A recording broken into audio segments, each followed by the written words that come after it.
पूरी दुनिया के मुसलमान सऊदी अरब जाते हैं हज और उम्रा करने के लिए।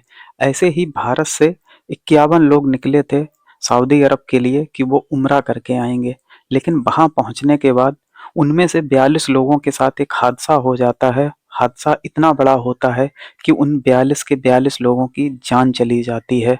आखिर क्या हुआ था उनके साथ और क्या है ये कहानी, जानते हैं आज के इस वीडियो में। आदाब, नमस्कार। मैं नाजिम सिद्दीकी आज आपको जो कहानी सुनाने जा रहा हूँ, ये रोंगटे खड़े कर देने वाली कहानी है। दरअसल हुआ ही कुछ ऐसा है। ये कहानी तो है सऊदी अरब की, लेकिन घटित हुई है भारत के 42 लोगों के साथ। इसी माह की 9 तारीख को हैदराबाद से 51 लोग निकलते हैं इंदिरा गांधी इंटरनेशनल एयरपोर्ट के लिए। वहां पहुंच जाते हैं।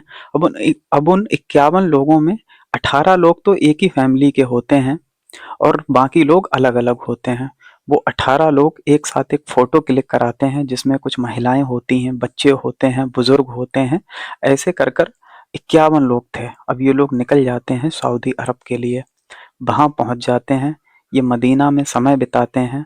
उसके बाद ये लोग निकलते हैं मदीना से मक्का के लिए, जिसका सफ़र होता है लगभग 450 किलोमीटर।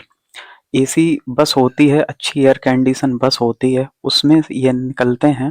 और जो 51 लोग गए थे उसमें से 4 लोग ये कह देते हैं कि अभी हम कुछ दिन और यहीं पर रुकेंगे, और 4 लोग ये कह देते हैं कि हम फोर व्हीलर से आएंगे, हम बस से नहीं जाएंगे। लेकिन ये 43 लोग होते हैं उस बस में। 2 स्टाफ होता है और एक ड्राइवर होता है। टोटल 46 लोग होते हैं उस बस में। इसके बाद ये सफ़र शुरू होता है भारत के समय अनुसार रात के लगभग 1:30 बज रहे होते हैं। अब उसमें से अधिकतर लोग जो बस में सवार थे वो थकन से चूर थे, वो सो गए थे। कुछ लोग जाग रहे थे तो वो अल्लाह अल्लाह कर रहे थे, क्योंकि वो जगह ही ऐसी है। इसके बाद ड्राइवर के सामने से एक तेज रोशनी पड़ती है रोड पर। सामने से एक गाड़ी आ रही होती है। वो गाड़ी दरअसल एक ट्रक होता है और उसके अंदर टैंकर होता है, उसमें डीजल भरा हुआ होता है। बस सामने से उससे टकरा जाती है और जैसे ही टकराती है तो एक शोर सुनाई पड़ता है। बस धीरे धीरे आग पकड़ने लगती है। अब हर कोई उससे बाहर निकलने की सोचता है, लेकिन निकल नहीं पाता है। कोशिश सब कर रहे थे, लेकिन धीरे धीरे बस में आग पकड़ने लगी और आग इतनी तेज से भड़की कि कोई बाहर निकल ही नहीं पाया।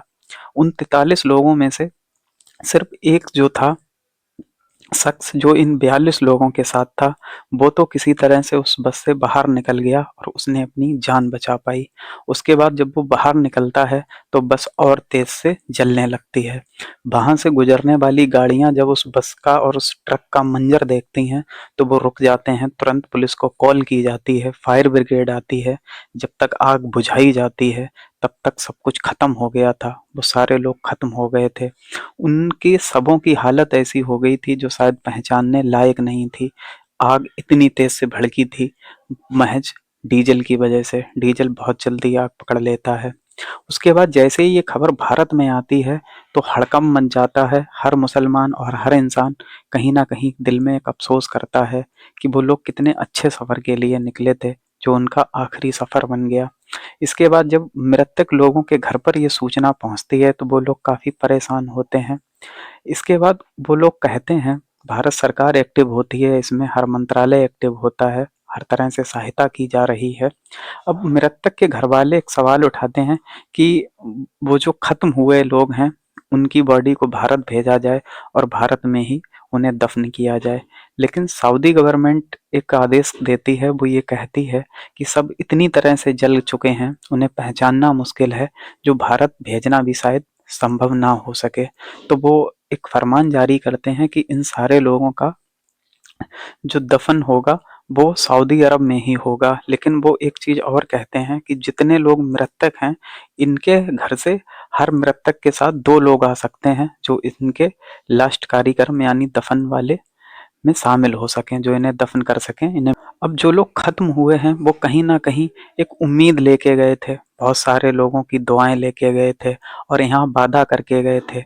कोई बाप अपनी बेटी से वादा करके गया था कि मैं उम्रा करने जा रहा हूँ, तुम्हारे अच्छे मुस्तकबिल के लिए दुआ करके आऊँगा।